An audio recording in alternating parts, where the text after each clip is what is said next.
நீங்கள் ஆரம்பத்தில் நான் மிகைப்படுத்தாமல் சொல்கிறேன்னு சொல்ல ஆரம்பிச்சிங்க.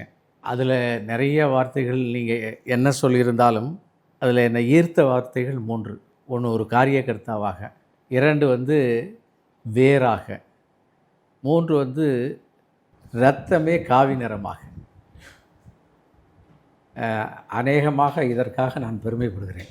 சந்தோஷம் சார். இது நீங்கள் உங்களுடைய சிறு பிராயத்திலேன்னு சொன்னதுக்கு வரலாறு ஒரு புத்தகத்தினுடைய முகப்பு, முதல் அத்தியாயம், 2வது அத்தியாயம் நிறையா இருக்கும்.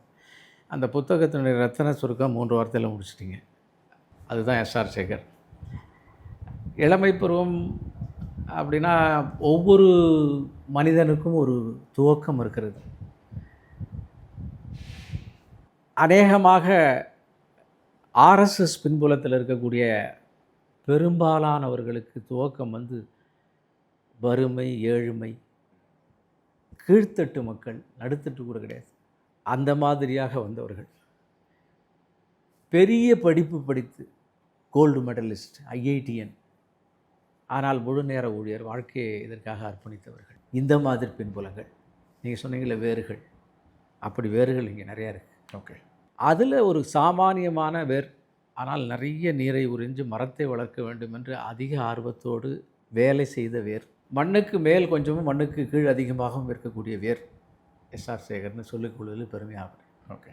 தமிழ்நாட்டின் தஞ்சாவூர் மாவட்டத்தில் கும்பகோணம் என்கின்ற ஊர். ஓ, சூப்பர் சார். அந்த கும்பகோணத்துக்கு பக்கத்தில் நாச்சியார் கோவில். நாச்சியார் கோவில் தான் இந்தியாவினுடைய வெற்றிலை கொடிக்காலினுடைய பிறப்பிடம். ஓ, இப்போ வெண்கல பாத்திரத்துக்கான வெண்கல பாத்திரத்துக்கான ஒரு வெற்றிலைக்கும் அது ஃபேமஸா சார்? வெற்றிலைக்கும் ஃபேமஸ், வெற்றிலை கொடிக்கால். அதற்கு பக்கத்தில் 2 கிலோமீட்டரில் கொத்தங்குடி என்கின்ற கிராமம்.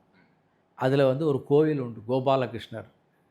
அதுதான் எனக்கு நெல்லில் எழுதிய பெயர். அப்புறம் Kumbakonam town high school, Ramanujam கணித மேதை படித்த பள்ளிக்கூடத்தில் படிக்கின்ற ஒரே ஒரு வருஷம் 6ஆம் கிளாஸ் மட்டும் படித்தேன். சார், எனக்கு சந்தோஷம் சார். ஏன்னா நானும் அந்த ஸ்கூலில் தான் படித்தேன். வா. ஸோ என்னுடைய சூப்பர் சீனியர் கிட்ட பேசிகிட்டு இருக்கேங்கிறது எனக்கு இன்னும் பெருமையான விஷயமா இருக்குது. ஓகே. அதுக்கப்புறம் எங்கள் அப்பா வந்து ஒரு சாதாரண கிளர்க். அரசு துறையில் பணியாச்சு? இல்லை, லாரி ஆஃபீஸ். ஓகே. அதில் வந்து அவர் கிளர்க்காக இருந்தார். அதனால் மதுரைக்கு குடிபெயர்ந்தோம். மதுரையில் வந்து சுப்பிரமணிய பாரதியார் பணியாற்றிய சேதுபதி ஸ்கூலில் ஒரு வருஷம் படித்தேன். ஓகே. அதுக்கப்புறம் டிவிஎஸ் தொழில் அதிபருடைய டிவிஎஸ் ஹை ஸ்கூலில் 8ஆம் கிளாஸ்லேருந்து படிக்க ஆரம்பித்தேன்.